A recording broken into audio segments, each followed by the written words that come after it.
여러분 안녕하세요. 신은미입니다. 자, 오늘은요, 제가 제 학생들을 등에 업고 나왔어요. 제 학생들이 정말 저랑 같이 공부를 열심히 해준 것만 해도 고마운데 너무너무 좋은 학교들 가기도 하고 해서 제 학생들 소개도 해드리고 여러분께는 사실 학생들 소개보다 더 중요한 정보를 알려드리기 위해서 오늘 학생들을 등에 업고 나왔거든요. 자, 오늘 여러분께 드릴 정보는 맞아요. 여름방학 학습 비법입니다. 자, 여름방학이에요. 뜨거운 여름방학이 다가올 때마다 우리가 이번 여름에 뭐 하지? 좀 좋은데 놀러 갈까? 자, 파란 하늘, 파란 바다를 바라보면서 여름을 보낼 수도 있고, 자, 그 다음에 또 좀 여름방학마다 공부 더 열심히 하고 싶어서 이렇게 커다란 커피를 옆에다 놓고 난 정말 열공 모드야. 이열치열할 거야. 이런 학생들도 있는데요. 자, 일단 이 수업은 열공 모드인 학생들을 위해서 만들어진 강좌고요. 자, 열공 모드인 여러분들께 학습 비법 좀 전달해 드리도록 할게요. 그리고 어떻게 하면 제 수업 조금 더 잘 들을 수 있는지에 대한 얘기를 좀 한번 해보려고 합니다. 자, 일단 기본적으로 이제 요 학생들은 저는 이렇게 공부했어요 라는 부분이에요. 자, 그래서 이 학생이 나땡진 학생이 저는 이름 알고 있지만 자, 나땡진 학생이 말씀해 주신 건 뭐냐면 선생님께서 말씀해 주신 슬로우 리딩을 하면서 지문을 주도적으로 읽고 완전히 이해하며 읽다 보면 오히려 훨씬 시간이 절약되었습니다. 그러니까 여러분 이제 시간을 너무 많이 쓸까봐 자세히 읽다가 보면 시간을 많이 쓸까봐 걱정을 많이 하는데 제대로만 잘 읽으면 제대로 정확하게 읽는 게 오히려 시간이 적게 쓰인다라는 얘기예요. 어떻게 하면 시간을 적게 쓰면서 지문을 잘 읽을 수 있을까? 기본적으로는요, 지문의 구성은 주제가 앞쪽에 나와 있어요. 그리고 난 다음에 이 주제를 부연 설명해 준 얘기들이 뒤쪽에 따라 나오거든요. 그러면 많은 학생들이 범하는 우가 뭐냐면 주제에서부터 부연까지 전부 다 그냥 쭈루룩 한 번에 그냥 아무런 생각 없이 읽으려고 해요. 그런데 슬로우 리딩을 한다는 게 뭐냐면 주제 부분을 정확하게 조금 시간을 들이면서 읽어주는 거예요. 그렇게 읽고 나가다 보면 사실상 우리가 뒤에 나오고 있었던 부연은 앞에 있었던 주제를 그대로 반복하더라 라는 특성을 알게 돼요. 그렇게 읽다가 보니까 결국은 부연 구문은 제대로 안 읽어도 사실은 똑같은 얘기니까 주제만 정확하게 읽으면 부연은 좀 빨리 읽고 넘어갈 수 있다. 그래서 오히려 시간도 절약되면서 주제가 명확하게 머릿속에 들어와 있으니까 문제를 더 정확하게 맞출 수가 있겠죠. 자, 그 다음에 두 번째, 김땡규 학생이 알려준 방법인데 첫 번째는요, 지문을 완전히 내 것으로 통제하면서 리딩하는 법을 배웠습니다. 자, 지문을 완전히 내 것으로 통제한다는 얘기가 무엇이야? 라고 하면요, 요 얘기는 이거예요. 일단 제가 여러분께 항상 전달해 드리는 212라는 게 있어요. 자, 이 212에 보시면 지문을 빨리 읽을 수 있는 방법, 지문 통제하는 방법이 나와 있거든요. 그들 중에서 기본적으로 이런 것들이에요. 만약에 there are several 이런 단어가 지금 문장으로 딱 제일 처음에 제시가 되고 있어요. 그러면 여러분 그냥 여러 가지가 있구나 그냥 이렇게 생각하는 게 아니라 several이 나왔네? 그러면 several이 나왔다는 얘기는 지문의 첫 번째, 두 번째가 나오겠구나. 그러면 이 여러 가지가 있다고 했었으니까 첫 번째는 과연 무엇이지? 두 번째는 무엇이지? 이 첫 번째하고 두 번째만 빨리 찾아 읽으면 이 지문에서 얘기하려고 했었던 이야기가 내 눈에 훅 하고 들어올 수가 있겠구나. 물론 세 번째도 나올 수 있지만 several 나왔을 때 굳이 세 번째까지 들어가야 되는 건 아니거든요. 그래서 요 첫 번째 뭐지? 두 번째 뭐지? 요런 접속사를 가지고 혹은 부사 등등을 이용해서 지문을 내 거로 만들어서 이해를 하게 되면 더 빨리 더 정확하게 읽을 수 있다라는 얘기예요. 자, 그 다음에 두 번째는요, 편법이 아닌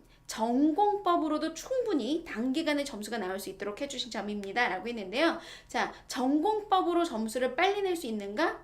이게 정말 훨씬 더 점수가 빨리 나와요. 왜냐하면 여러분이 스킬을 잘못 쓰게 되면 그러면 문제를 딱 풀 때마다 쓰는 스킬이 달라질 수가 있거든요. 그럼 어떤 결과가 나올 수 있냐면 내가 썼던 스킬이 안 먹히는 경우들이 있어요. 그러면 지문을 다시 한번 당황하면서 막 읽다가 보면 오히려 시간도 많이 가고 그리고 문제를 잘 못 풀 수가 있는데 전공으로 들어가는 거예요. 전공에서 제일 첫 번째로 들어가는 건 뭐냐면 단어예요. 단어는 0단기 토플 복화가 있죠. 그래서 0단기 토플 복화를 줄줄줄줄 외워서 매일매일 단어 시험을 보는 거예요. 여러분 제가 온라인 강의 수강하시는 분들도 단어 시험지를 전부 다 올려드려요. 그래서 매일매일 단어 시험을 스스로 만들어 보면서 공부를 열심히 하게 되니까 이 단어들이 딱딱딱 어느 문제든 팩트 문제가 됐던 서머리 문제가 됐던 축약 문제가 됐던 모든 문제는 동의 패러프레이즈가 기본으로 깔리거든요. 그래서 이 단어 암기하는 게 일단 기본으로 들어가게 되고요. 자, 그 다음에 두 번째, 투투앱의 기초에서 문제를 스스로 내보는 거예요. 여기에는 only가 들어갔으니까 이 only를 가지고 문제가 나올 거야.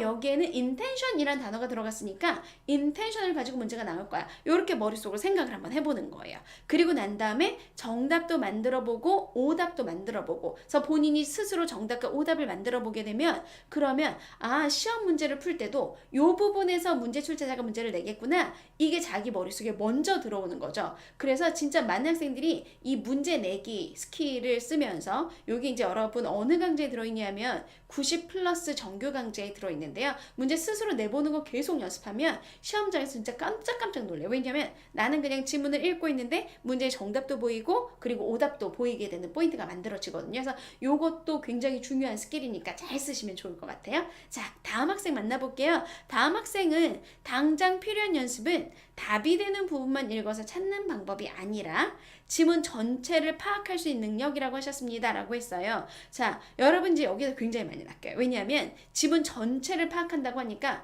지문을 전부 다 읽어야 될 것 같아서, 지금 여기 파랑이 보이죠? 파랑 칸이 전부 다 하나의 단락이라고 한다면 여기를 세부적으로 다 읽어야지 자기가 점수를 얻을 수 있다라고 생각을 하는데 그렇지 않다는 얘기예요. 이 김규땡 학생이 어떻게 얘기를 해준 거냐면 이런 부분이에요. 지문은 일단 주제가 앞쪽에 나올 거예요. 그 앞쪽을 읽고 그 다음에 뭘 볼 거냐면 접속사를 볼 거거든요. 접속사가 만약에 however가 나왔어요. however가 나왔으면 앞이랑 여기는 다른 얘기를 제시하겠구나. 앞에서 긍정이었으면 뒤쪽에서는 부정이 나올 것이고, 만약에 앞쪽에 나왔던 주제에 동일한 주어가 잡혔는데 however 하면서 뒤쪽에 딴 얘기가 나오면 예외적인 상황이 나올 수도 있겠구나. 이런 것들을 접속사를 보면서 이해를 해나가는 거예요. 접속사뿐만 아니라 전치사가 이렇게 딱 나왔어요. In America. 만약에 이런 전치사가 나왔다고 한다면 맞아요. 앞쪽에는 미국이 아니라 다른 나라에 대한 정보가 있었는데 이제는 미국에 대한 정보가 있구나 라고 생각을 하면서 지문의 흐름을 딱딱 분리를 하면서 읽는 거예요. 이렇게 딱딱 분리를 하면서 읽으면 앞쪽 내용, 뒤쪽 내용이 서로 구분이 되면서 명확하게 지문이 아무리 글자가 많이 있을지라도 중요 내용이 한 3개 정도로 요약이 될 거예요. 많아봤자 3개요. 일반적으로 한 단락에서 중심 내용은 2개 이상 안 나와요. 하나 정도 나오거나 2개, 정말 많이 나오면 3개 이렇게 나오는 거예요. 요걸 제대로 분석을 한다고 하면 이런 얘기가 되기도 해요. 자, 지문의 구성은 문제점이 먼저 제시가 되고 그 다음에 해결책이 제시가 되기도 하고요. 그래서 지문을 간략하게 나누는 거예요.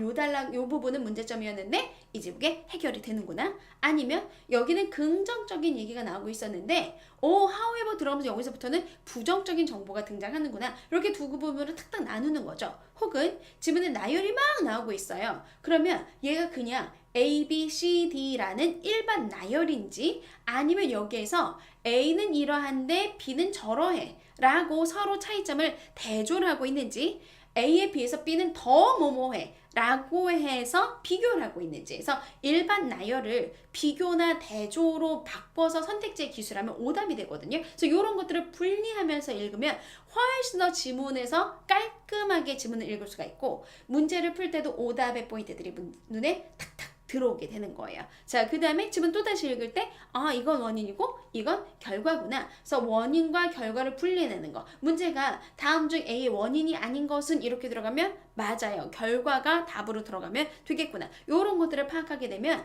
사실상 지문을 낱낱이 단어들을 다 읽지 않더라도 여기 문제, 여긴 해결책, 여긴 긍정, 여긴 부정, 이런 식으로 두 부분으로만 나눠도 지문이 정말 명확하게 보일 수 있다. 그래서 여러분 이런 것들 계속 분석을 하시면서 공부를 하셔야지 제대로 여름방학을 뜨겁게 날 수가 있다는 얘기야. 자, 마지막으로 심땡백 학생이 말해준 건데요. 점수가 여러분 공부를 하다가 보면 정체가 될 때가 있어요. 22점에서 정체가 될 수도 있고 25점에서 정체가 될 수도 있고, 아니면 선생님 저는요 18점에서 안 올라요 이럴 수도 있어요.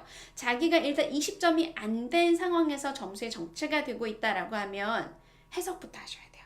해석을 정확하게 하는 게 필요하고요.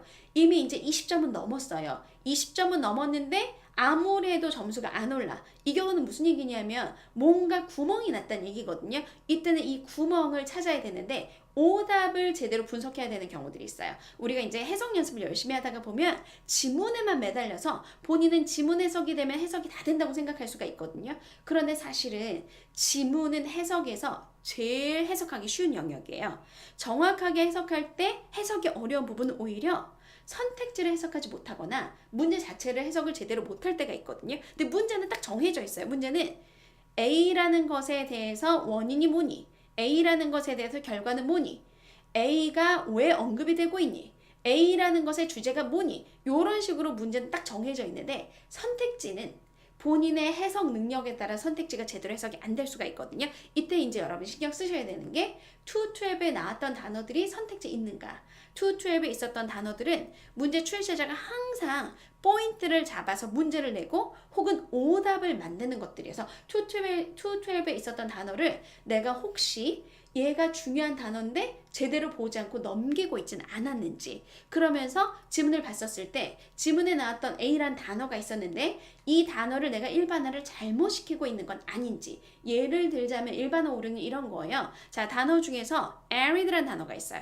arid는 건조한이란 단어인데 건조한이란 단어를 나는 습도 관련 단어인데 혹시 온도 관련 단어라고 잘못 생각한 건 아닌지 해서 지문은 arid라고 나왔는데 얘를 일반화를 temperature라는 단어로 일반화를 시켰는데 혹시 본인이 그 부분을 해석하지 못하고 있었던 것은 아니었는지, 이런 일반화 오류를 잘못 분석하고 있었는지 이런 거 분석해 주셔야 되고요. 과세 오답이라고 있어요. 오답 중에서 과장을 하는 거예요. 예를 들어서 과장하는 것들은 정도를 심하게 과장하는 거죠. 예를 들자면 여기에 나왔던 정보는 정도였었어요. 그래서 radically 크게 바뀌었어. 그러면 답에는 크게를 받아줄 수 있는 extremely 라는 단어가 들어가야 되는데 얘를 rapid는 뭐죠? 속도 속성이에요. 그래서 속도라는 것으로 잘못 처리를 하고 있는지, 그래서 이런 것들이 역시 일반화랑 같이 연결되기도 하고요. 세분 뭐냐면 세부사항인데 예시를 가지고 지문 전체의 내용인 거냐 뻥치는 경우예요. 그래서 이런 경우 내가 혹시